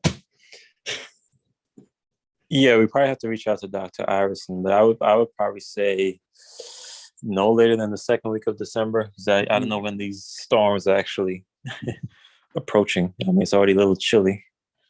He'll be here before we know it. If we move fast enough, So actually, What are we depending on the Farmer's Almanac to tell us when the bad winter happens, or how's this working? actually, I did hear some report today from Hudson Valley. I forget the source, and they went and referenced the Farmer's Almanac, and then they had some expert meteorologists weigh in, and they said, "Yeah, we're pretty much in alignment with what the book says this year." So yeah, we anticipate it happening. They just didn't have a date, but they did say. Actually, I'll go back. They did say sometime in November they expect the first one. Oh, wow. We'll see if they're accurate or not, because you know how the weather is. But Well, if we move quick enough, maybe this will be relevant. We'll see. yeah, New York winter is always unpredictable. All right. So thank you all for that time. We can keep moving on to the next point. So the next point was the LTE not sufficient communication letter to the Public Service Commission. We had talked about it during the last meeting. We were looking for an update on moving that along as well. Go ahead, Mr. Ramirez. So we prepare a communication from the superintendent to the Public Service Commission. As you know, Chapter 48 is the public service law, and the Public Service Commission is the entity that supervises the operators of telecom in the state of New York, Verizon, AT&T, and all others. So the letter will basically summarize the concern of the school community that there is not enough tower coverage on the school grounds in Greenburgh. And we will copy our senator, Stuart Cousins. And I believe that Assemblywoman Amy Pauling is the one that she heads the committee that supervises the New York State Public Service Commission. Okay, so that's happening. The superintendent's going to sign it, and it will go out, and we'll see. Hopefully that does something. I'm sharing the draft with her so she can actually, put in her letterhead, and if she needs to make any changes. Because that was promised to the community when they reach out to us, expressing their concern as a safety issue. Obviously, we have no control over LTE other than the operators, but this might be the best way to attend to that call. And I think that if we get the the engagement of the senator Stuart Cousins and Amy Pauling, it's going to be an easy task because they probably will reach out to Verizon. Verizon have plans to put towers in this area. That was pre-COVID. Then it just stopped. So it's just a question of bringing it up into the topic and see what their planning is. Obviously, we need the coverage in the area of Woodlands. We need the coverage in the area of the schools. And everything is pretty close. Trustee Val? Do our neighbors have the same concern, and we can get similar efforts from them, specifically LaFell or our neighboring houses or co-op condo complexes? I'm wondering if they're in the range of this proposed tower, and we could enlist them as partners. Absolutely. We should get as many organizations in the community. The CBOs, community-based organizations, are always the best partners for these efforts because they already have, they're already in the trenches. They are with the community. I'm not sure what kind of, how we can actually, get into that petition as a whole, but we wanted to send this initial letter. Right. And maybe they can join in that effort. And maybe we can invite the politicians to come to the district and see on site what we're experiencing. I'm wondering if we could get a draft or a copy of the letter that's being sent, and maybe through our communications or community engagement and communications committee, maybe they could do some outreach to our neighbors and suggest they send a similar letter. Is that a way we could? The recommendation was to have the superintendent sign the letter, but I think that, the CEC or the Governmental Relations Committee, if there is one, might be also another venue to explore this, reaching out. I'm not saying stop the letter. I'm saying go ahead, sign the letter and send it. Sign the letter, right. Copy of it. If the CEC does anything to reach out to people and have something to talk about when you contact them, and you say, hey, we send a letter like this. Do you have a similar concern? There you go. Yeah, I think that after I get the approval from Dr. Iverson, I can share that letter and the committee can distribute it to those other organizations so we can get the support. When we go to closed session, I can show you the drafting that we prepared, but it's still in draft format. Mhm. We need to wait for the Dr. Iverson approval. Understood, yeah. Thank you. Okay, thank you.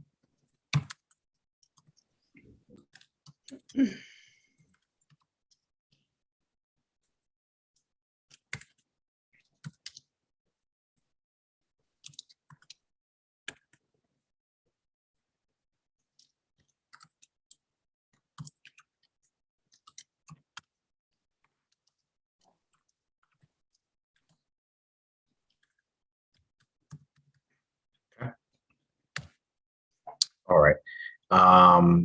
The next agenda item was parent-teacher conference meetings, the technology feedback. If there was any feedback that came from the recent parent-teacher conference meetings that happened. So we, as you probably know, that's scheduled for tomorrow. That depends on the school, right? So RJ Bailey already had a few. Yes, some schools had it. They all the schools use signup.com. That's the solution that we have in place. And it's pretty much owned by the buildings and the teachers. Now, the principals have their planning around this with the teachers, and they actually release to the community, to the parents, what is the schedule, what are the links for the meetings and everything.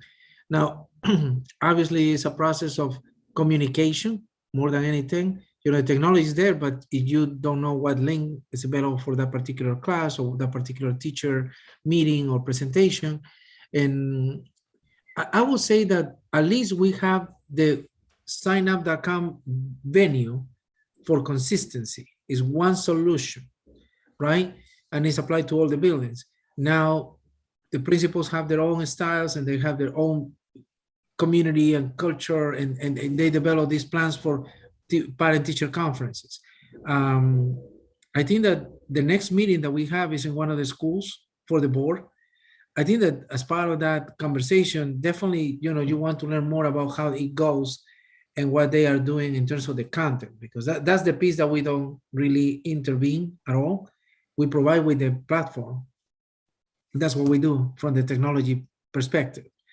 But I gotta say, the feedback so far is very good. We have no complaints.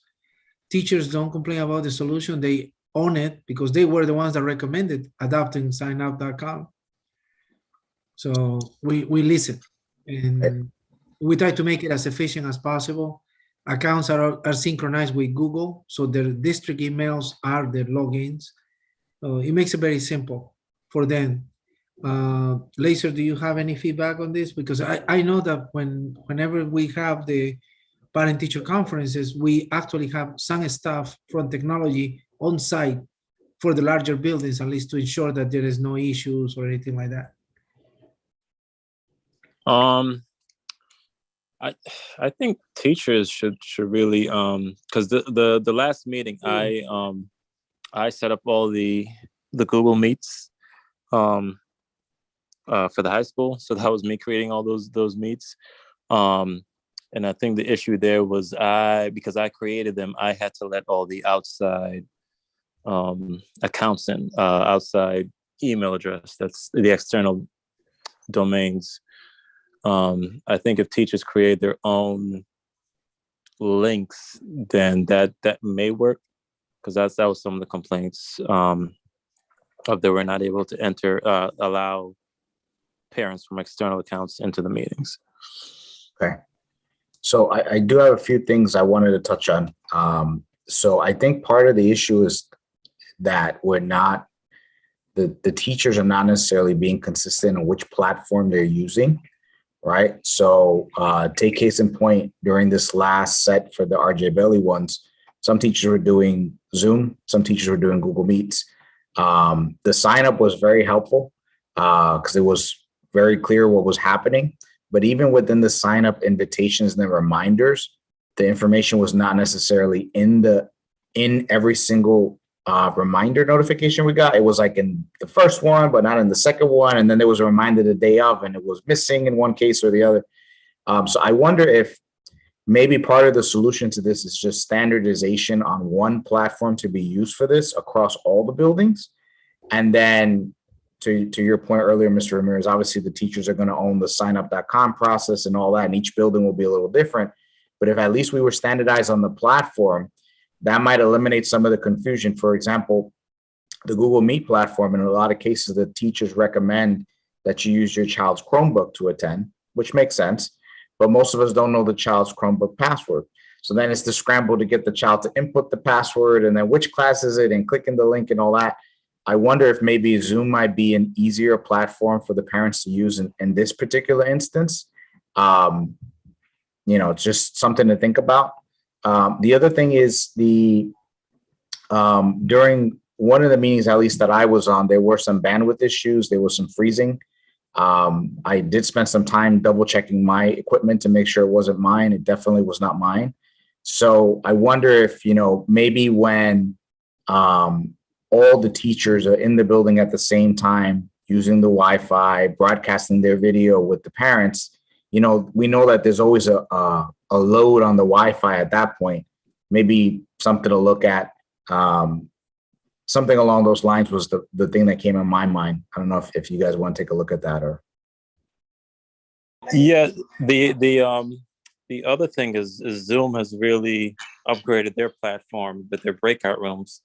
I mean, that's another suggestion where it's just one link, and then there's breakout rooms. They're from last year to this year, they've done a really good job with their breakout rooms. So that's another. I mean, we have the Zoom platform. We use it for all these meetings and board meetings and everything. So that's an option also. I'd just like to say I did speak with some elementary parents last week. Very small sample size. They didn't have any issues, but I do hear Ashley's concerns, and I think I do agree with the recommendation to have some sort of consistency between all the buildings for the next round of parent-teacher conferences. You don't want to do something different for your child at Jackson than you're doing for the one at your high school. As a parent, I can give feedback. My conferences are tomorrow. It looks like it's being run the same way as last year. And last year actually went very smoothly at the high school for parent-teacher conferences. All the teachers, I think because there's a technology teacher or two at the high school, I don't know if they're the ones setting it up, like I know one of them did last year, or how much your team is involved, but whoever's doing it is doing a really nice job. All the sign-ups were going out. We've gotten multiple emails. Very easy to register, copy the links. If the link wasn't there at the beginning because it was still being created, it's come in the reminder emails. And they've even provided a template for you to just kind of copy paste everything. So you can just have one document for you to just keep clicking on and logging into your Zoom meetings. So I anticipate a smooth sailing tomorrow. I hope next month I can tell you that was true. But I just want to reiterate, I agree with Ashley. I think some consistency in the way we're doing it would be helpful. Second point is for back to school night. I will volunteer as a member of this committee that maybe over the summer before back to school night, we can do a test run of me pretending to attend back to school night if we're going to continue using the Google Meets for that particular event. That's all I'll say about that. Thank you. Trustee Warner, anything? No, I'm good. Okay, I'm going to take a quick note here of Trustee Valens volunteering to test them back to school night. Before everyone forgets. Yeah.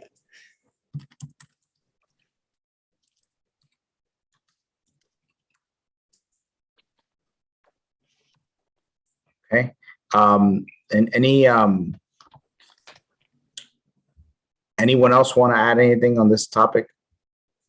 So I will add that as a summary, I think that we agree that there should be one procedure follow in terms of conferences, and maybe we can develop that as part of and that's what I noted on the top, Dr. Macaluso, on the principles, because it's really owned by the building. We have the venue that is signup.com to sign up into the conferences, but then it should be standardized. If we're using Google Meets, we use Google Meets because that's our interface for instruction, and that's what the teachers are familiar with, the students are familiar with. And even if the parents are not familiar, they should try to become familiar, because in that way they can actually see the work, right? The work that the teachers are doing in the classroom using Google Classroom and all of that. Introducing Zoom Zoom, in my understanding, is more a vehicle for communication. Like what we do is we use Zoom for board meetings, for committee meetings. It's part of the integration with our YouTube streaming. It's for the adults, basically. So, I mean, can we make it a mixed environment? Yes, but that's the question. And I think that that will be the recommendation from this committee to our assistant superintendent for instruction and the principals, if I may.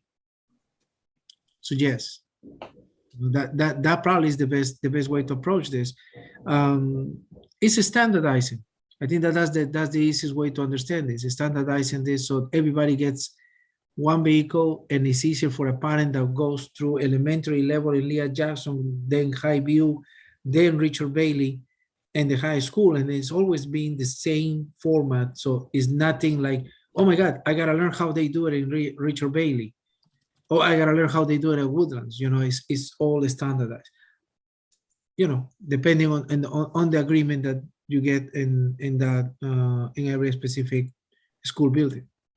Well, I'll just, if we are throwing the Google Meets back in the equation, I'll just say that Ashley referred earlier to, you could log in with your student's Chromebook, but if we're getting high participation in these meetings because it's convenient to the parents, so I might be at work and not have my child's Chromebook with me, let alone know the password and their login to log in from work, pretending I'm my student. So there are additional wrinkles using Google Meet.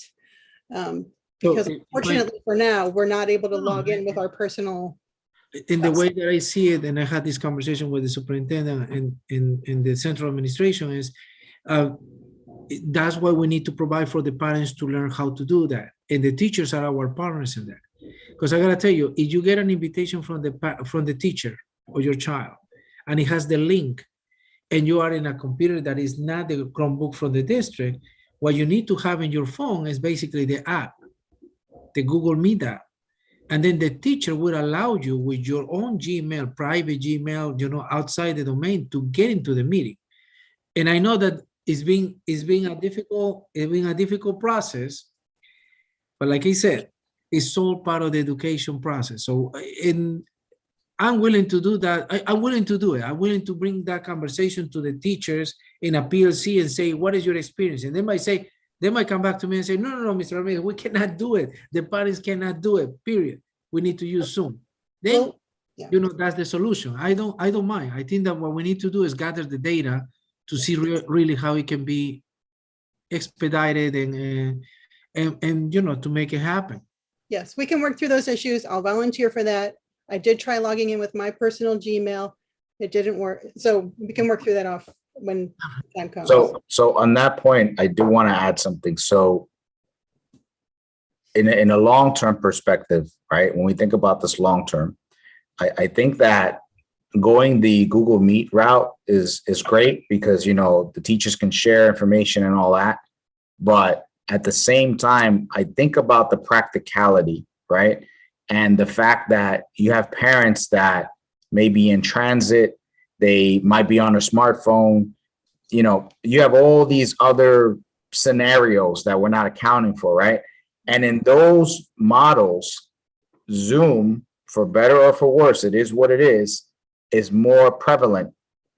Correct. Everyone out there, we even have, you know, folks in our community that have joined our board meetings using Zoom when they do public comment that, you know, it's easy enough that most folks can figure out how to use it in some shape or form.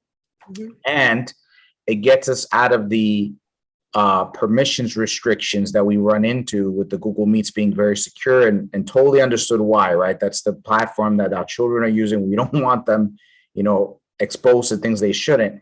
But since this is parent-teacher conferences we're talking about, Mr. Ramirez, maybe when you have that conversation, you can highlight those, you know, the pros and the cons, right? Because the Zoom platform does have some pros when it comes to ease of use.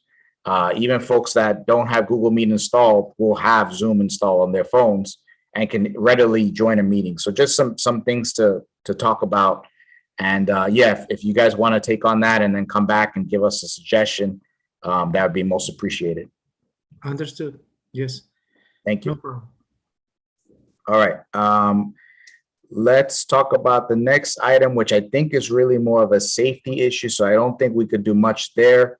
We'll talk about it. We'll table it for the next meeting. It was basically just having a conversation about student and pedestrian safety when walking home from the high school. The light hours, it's getting late pretty quickly. We changed the time, and obviously it's still never enough, right? The winter comes and it's dark by like 4 o'clock, and we have students out there later doing, after school activities or just walking home. Obviously, it's going to be really hard to see some of them depending on how they're dressed. And the town of Greenburgh sent out a communication reminding folks to wear reflectors, and they can give out free reflectors and all those things. But I think we probably need our assistant superintendent of business, who's the liaison for safety on this one, on this committee, to weigh in a little bit on this. So we'll kind of table it for the next meeting.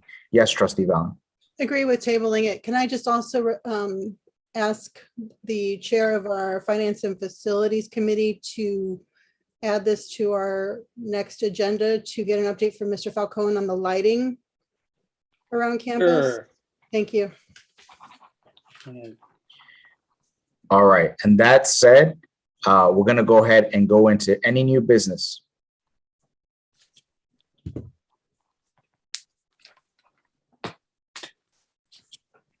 That looks like a resounding no. All right. That said, the next phase of our agenda is we do have to talk in closed session on some safety and some safety items. And with that said, they're kind of the kind of thing that we do during closed session because it can jeopardize the safety of the students. So with that said, is there a motion to go into closed session? So moved. For purposes of discussing student safety, second. Thank you, Mr. Warner. I forgot that completely. All those in agreement? Aye. Aye. All right. So for our public community, just thank you for joining us for this evening's committee meeting. At this point, we'll be going into closed session. When we come out of closed session, we're basically going to be adjourning the meeting because nothing else will be decided on for tonight. No other recommendations will be discussed. So with that said, thank you for joining. We appreciate your time, and we will talk to you during the next meeting. Thank you. Laser, please let us know once we're no longer live streaming.